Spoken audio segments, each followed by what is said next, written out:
नमस्कार दोस्तों, मैं आज आपको बताऊंगा कि अगर आप बैंक या एनबीएफसी में लोन अप्लाई कर रहे हैं और जो भी लोन एप्लीकेशन चाहे ऑनलाइन भर रहे हैं चाहे ऑफलाइन, उसमें कोई भी जानकारी गलत ना डालें।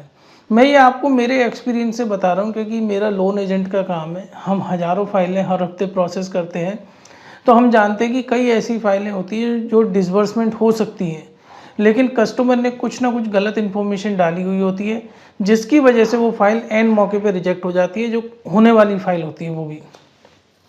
इसलिए नहीं कि कन्फर्म कस्टमर की इंटेंशन गलत है, बल्कि कस्टमर ने सीरियसली उस फॉर्म को नहीं भरा।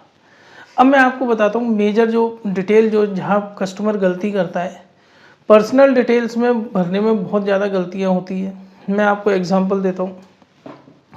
मान के चलिए आप रेंटेड अकोमोडेशन में रह रहे हैं, लेकिन आपने होम ओनरशिप बता दिया। आपका होम कहीं और पर है, परमानेंट एड्रेस, लेकिन आपने परमानेंट अपना एड्रेस रेंटेड बता दिया। आपने शॉप में जो स्टॉक्स रखा हुआ है उसकी वैल्यूएशन गलत बता दी। आपने बैंक ने पूछा कितने का स्टॉक रखा है, आपने कहा 80 लाख का रखा है, लेकिन जब आप एक्चुअली आपका 50 लाख था। आपकी लिमिट 10-20 लाख बननी थी, वो भी नहीं बन पाई। फैमिली डिटेल्स आपको ये क्लियरली मेंशन करना होगा, आपके कितने बच्चे हैं, बीवी है या पेरेंट्स आपके ऊपर डिपेंडेंट है, वो सारी डिटेल्स आपको।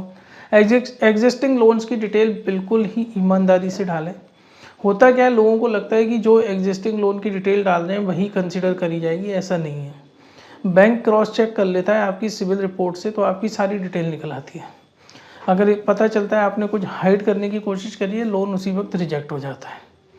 अगर आपने रिसेंटली कोई लोन लिया है जो कि सिविल में क्योंकि सिविल में हर महीने डिटेल्स अपडेट होती है। आपने अगर 10-15 दिन पहले ही कोई लोन लिया है तो उसकी डिटेल ज़रूर भरें। एजुकेशन क्वालिफिकेशन ज़रूर डालें। अगर आप ग्रेजुएट हैं तो ग्रेजुएट ही लिखें, पोस्ट ग्रेजुएट ना लिखें। वर्क एक्सपीरियंस बिल्कुल सही मेंशन करें कि अगर आप 5 साल का है तो 5 साल ही लिखें। आपका डिपार्टमेंट और डेजिग्नेशन बिल्कुल सही मेंशन करें। अगर आप ऑफिसर हैं तो ऑफिसर, क्लर्क हैं तो क्लर्क। डिपार्टमेंट एग्जैक्टली अगर इलेक्ट्रिकल है तो इलेक्ट्रॉनिक्स मत लिख दीजिएगा। अगर आपने कोई डिपार्टमेंटल लोन ले रखा है अपनी कंपनी से तो उसका भी मेंशन ज़रूर करें।